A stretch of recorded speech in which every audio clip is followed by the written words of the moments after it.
Got the grandyoungins over tonight. I remember one time, years and years ago, I walked out the door. The kids put the bikes right in front of the door. I didn't break my arm, but I sure did sprain my wrist. I couldn't lift a coffee cup for months. But anyway, I thought I'd get out here. We had a little rain last night.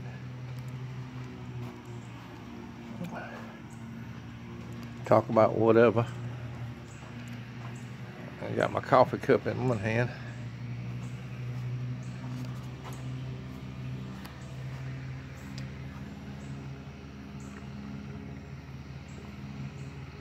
Oh yeah. I wear my shirts when nobody's looking.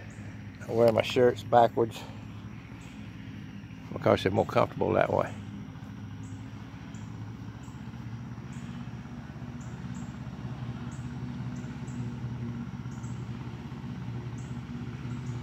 Peace and love from us old boy down here in Alabama. It's like they're cutting grass down there. Sounds like it.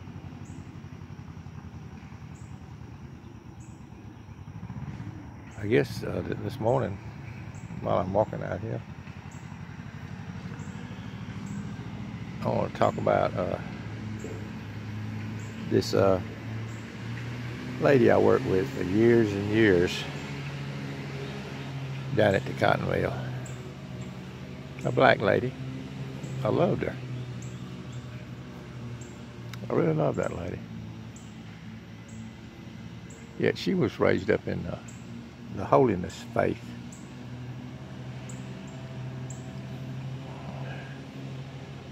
She was into Holiness, a particular religious order that they believe in Jesus Christ. They believe that Jesus is the Christ. 1 John 5:1. They believe that Jesus is the Christ, so they're born of God. Of course, they believe that that text is talking about evidence of being born of God. If you believe that Jesus is the Christ, then you are born of God. That's one of the evidences. But we never did agree on the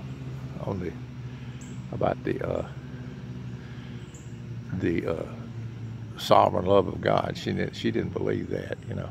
She believed you could lose your salvation at the drop of a hat. Yet this woman had all kinds of attributes of God. Patience, kindness. She was just raised up in this particular religious order. She was patient, kind, nice lady. Do anything in the world for you. Being a Holiness lady, though, down at the cotton mill, she was a weaver. She worked out in the weave shed. I don't know if y'all ever saw that movie called Norma Ray. Well, if you ever get a chance to watch it, or I wouldn't, excuse me, I wouldn't advise watching movies. But anyway, in that movie, it showed some of the cotton mills around here, right down the road here. And she worked in the weave room, but she wore a dress all the way to the floor. This is where law and gospel came into conflict. There was a conflict between law keeping and gospel right here with this lady. Sweet lady. But she had the responsibility of a big, huge family and extended family, and she was just she worked all the time, but she had a good paying job out in the weave shed. But anyway, she wore this long dress all the way to the floor as part of her belief system, you know, modest dress. I believe in modest dress, but it came in conflict because the government and the people would get the dresses hung, and they wouldn't allow the dresses. It came a point where they wouldn't allow the dress, even though she was a great worker. Or she was really something. I admired her. Still to this day admire her. But she's better than me. I esteem her as better than myself. But she was faced with the choice of not having a job or wearing pants for safety reasons out in the weave shed, because there's gears and stuff flying around, everything, And it was unsafe. A dress was unsafe. If you ask me, people would get them hung in and get yanked in one of those looms. But one day she came in and she had on pants, which I'm sure was a big decision for her. Law and gospel came into conflict right there, brothers and sisters. Law and gospel. She chose the gospel whether she knew it or not.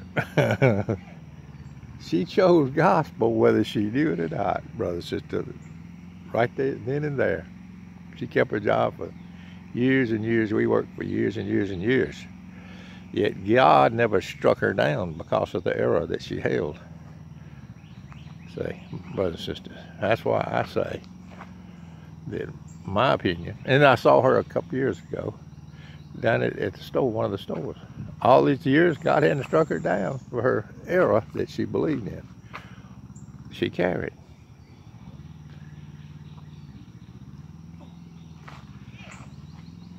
What's the difference between that, my brothers and sisters, and all the different religions of our world that hold a legalistic, law-keeping doctrine? What's the difference? I'm talking about all kinds of different religions. Error is error. No, she believed in a something to do gospel. The Muslims, the Islam, whatever, all the difference, Catholics,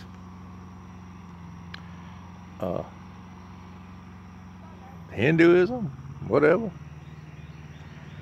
all over the world, men believe in something to do to merit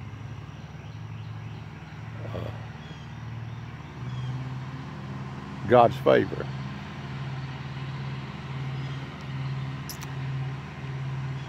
But that's why I believe in a God of grace, brothers and sisters. I believe there's people all around us, all around you, that are born of God. That lady was forced into a law gospel situation where she had to wear pants or go find another job. She kept the job and wore pants. Yet that didn't change her religion. She just went right on. She didn't see the conflict there in her belief system. But like I say, God didn't strike her dead. He loved her. Apparently he loved her. I loved her. I still love her to this day. She'd do anything for you. But you could lose your salvation at the drop of a hat. At the drop of a hat. But making a compromise with that dress for safety in the weave shed, she didn't see any conflict there. Looks like they're down there in that pasture doing something.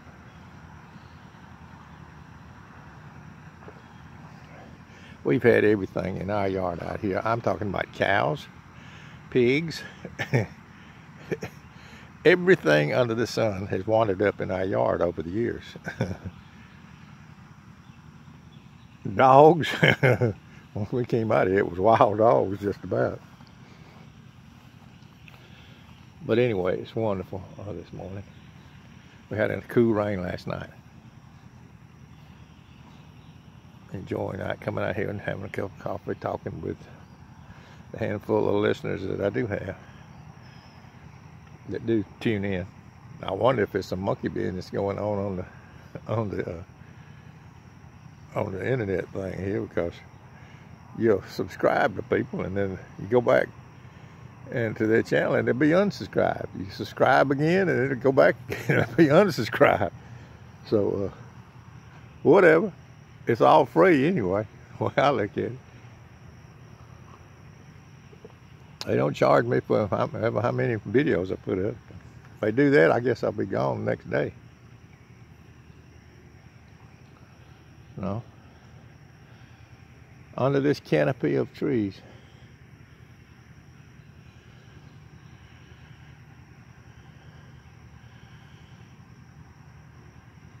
Well, anyway,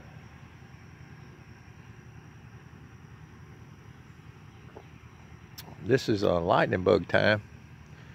I tried to photograph some out here the other day, but it seems like when the mimosas start blooming, these little pink blossoms up here, which you can't see right now, when they start blooming, the lightning bugs, or the glowworms, or the, what do you call them? We call them lightning bugs, glowworms, fireflies. They're out now. Wonderful. God's nature keeps going on, no matter what you see on television. We still have the birds and the bees we can go out and look at and look up and wait for that wonderful time when the former things will have passed away. Oh, wow.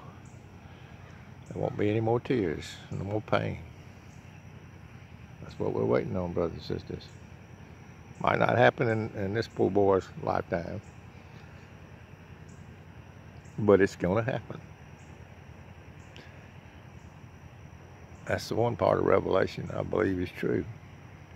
The former things will pass away in the fullness of time. And you know what I'm talking about, the situation we find ourselves in the news. The fake news, the contrived news that we have going on in our nation.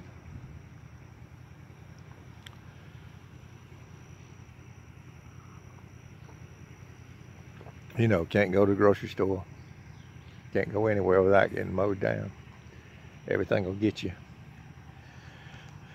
That kind of thing. Trauma-based mind control of the people. But God is in control, brother and sister. He's working everything after the counsel of his own will. The wicked deeds of men will be turned for the good in the fullness of time. God is in control. God is in control. I remember pulling up down there in the town years and years ago. Something was happening in the country. And I pulled up to the stop sign. This fella had a sticker on his car that said, God is in control. I said, wow. I went out and got me one, I think, put it on my car. God is in control.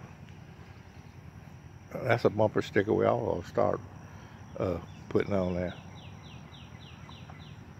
He's controlling all this madness. Well, anyway, gosh, a few mosquitoes got my leg just then. Oh, but birds have got to eat. All the everything's got a reason. But I don't like those mosquitoes. They get to biting on you. Well, I got to go and see about these kids. Peace and love to everybody from this old boy down in Alabama.